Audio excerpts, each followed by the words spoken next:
Hello everyone, स्वागत आहे आपल्या एका नवीन व्लॉगमध्ये. चला तर आज आपण पाहणार आहोत अहिल्यानगरमध्ये स्थित असलेले प्राचीन शिव मंदिर. चला तर आपण मंदिराच्या रस्त्याने जात आहोत. हे पहा, पुढे DSP चौक आलेला आहे. जर तुम्ही सावेडी भागातून येत असेल तर आपल्याला लेफ्ट साईडने टर्न मारून भिंगारच्या रस्त्याने समोर जायचं आहे.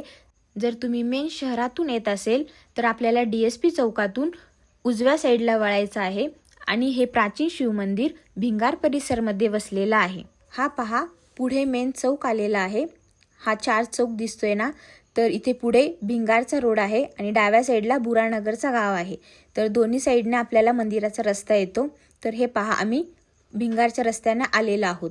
चला तर आता मंदिराचा परिसर आलेला आहे. तुम्ही बघू शकता व्हिडिओमध्ये, मंदिर हे खूप घनदाट अरण्यामध्ये वसलेलं आहे. मंदिराच्या सभोवताली खूप घनदाट अरण्य आहे. खूप मोठे मोठे झाडे आहेत. अहिल्यानगरमधील लोकांसाठी हे शिव मंदिर म्हणजे एक मुख्य श्रद्धास्थान आहे. जसं की तुम्ही पाहिलं आहात, हे शिव मंदिर म्हणजे श्री बेलेश्वर महादेव मंदिर आहे. चला तर मी तुम्हाला मंदिराची माहिती पुढील प्रमाणे सांगणार आहे. तर ही व्हिडिओ शेवटपर्यंत नक्की पहा. जर चॅनलला सबस्क्राईब नसेल केला तर पहिला सबस्क्राईब करा. हे मंदिर बेलाच्या झाडाखाली वसलेलं आहे व प्राचीन काळात इथे खूप बेलाची झाडे होती. त्यामुळे या मंदिराचं नाव बेलेश्वर महादेव मंदिर पडलेलं आहे. हे पहा, मंदिराचा मेन गेट इथे समोरून आहे. तर तिथे उजव्या बाजूला एक छोटंसं दुकान आहे. तिथून तुम्ही पूजेचे साहित्य घेऊ शकता. या मंदिरामध्ये मुख्य बेलेश्वर शिवलिंग आहे व तसेच अवतीभोवती आपल्याला अनेक हिंदू देवतांची स्थाने दिसतात. जसे की नागेश्वर मंदिर आहे, गणेशाचं मंदिर आहे, श्री दत्तांचं मंदिर आहे, शनिदेवांचं मंदिर आहे व तसेच हनुमानांचं मंदिर देखील आहे. तर इथे आल्याने तुम्हाला मन प्रसन्न होईल व सर्व देवांचे दर्शन होईल. येथील निसर्गरम्य वातावरण खूप शांत व अगदी निर्मळ असं आहे, जेणेकरून पूर्वीच्या काळी इथे ऋषीमुनी ध्यान धारणेसाठी बसायचे. संत ऐतवारनाथ महाराज म्हणून भिंगारमध्ये वसलेले होते. ते सुद्धा येथे ध्यान धारणा करत बसत होते. येथे आरतीला सकाळी व संध्याकाळी भाविकांची खूप मोठ्या प्रमाणात गर्दी असते. संध्याकाळची आरती ही भाविकांसाठी मुख्य आकर्षण असते. या आरतीच्या वेळेस वातावरण अत्यंत पवित्र आणि अंगावर शहारे आणणारे असतात. असा अनुभव अनेक भाविकांना आलेला आहे. हे शिवलिंग बघताय तर हेच मेन मुख्य बेलेश्वराचं शिवलिंग आहे. तर अगदी मंदिराचा परिसर शांत, प्रसन्न व अगदी भक्तिमय आहे. येथे आल्याने आपल्या मनाला अगदी शांतता भेटते. शिवरात्रीच्या मुहूर्तावर या मंदिराला विशेष महत्त्व प्राप्त होते. या दिवशी बेलेश्वर मंदिरामध्ये हजारो लाखो भाविक दर्शनासाठी, महादेवाचा आशीर्वाद घेण्यासाठी खूप दुरून दुरून येत असतात. संपूर्ण श्रावण महिन्यात आणि विशेषतः मुख्य म्हणजे श्रावणी सोमवारी येथे खूप मोठ्या प्रकारे भाविकांची गर्दी असते. हे मंदिर 24 तास भाविकांसाठी उघडे असते. तुम्ही तुमच्या वेळेनुसार कधीही देवदर्शनासाठी येऊ शकता. या मंदिराला बेलेश्वर हे नाव पडण्यामागे शिवभक्तीची एक अत्यंत जुनी परंपरा आहे. मंदिराला बेल अत्यंत प्रिय आहे. असे मानले जाते की जुन्या काळात या परिसरात बेलाची अनेक झाडे होती. अत्यंत श्रद्धेने शिवपिंडीवरती बेलाची पाने वाहून घ्यायची व ही पूजा आपोआप व्हायची. त्यामुळे या बेलाच्या पत्रावरूनच या देवाला बेलेश्वर हे नाव पडलेलं आहे व हे देव अगदी जागरूक देवस्थान म्हणून ओळखले जाते.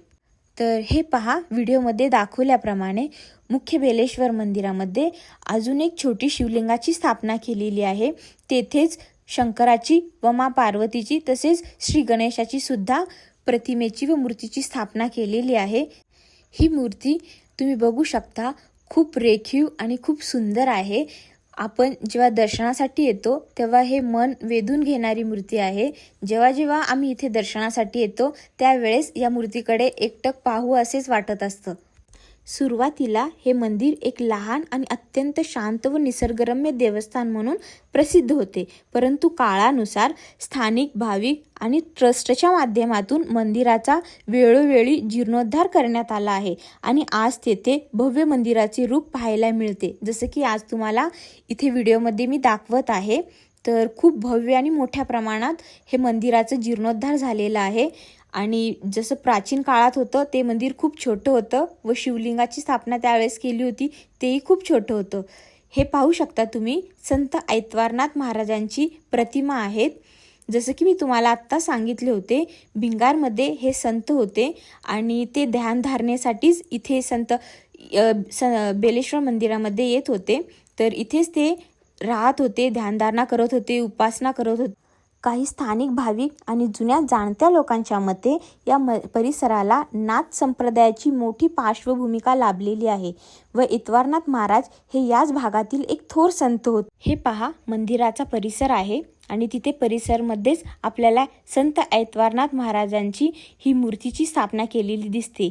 जसं की ते ध्यानधारणा करत होते, होम हवन करत होते, त्यामुळे ही धुनी अत्यंत दिवसभर आपल्याला नेहमी जळती दिसते. हे बघा, हे नागेश्वराचं मंदिर आहे. तसंच इथे शनिदेवाचं मंदिर आहे, हनुमानांचं मंदिर देखील आहे. अशी वेगवेगळी छोटी छोटी मंदिरंसुद्धा या मंदिराच्या मुख्य सभोवताली आहेत, जेणेकरून भाविक इतर मंदिराचं सुद्धा दर्शन घेतील. अशा प्रकारे खूप छान अशी मंदिराची रचना केलेली आहे.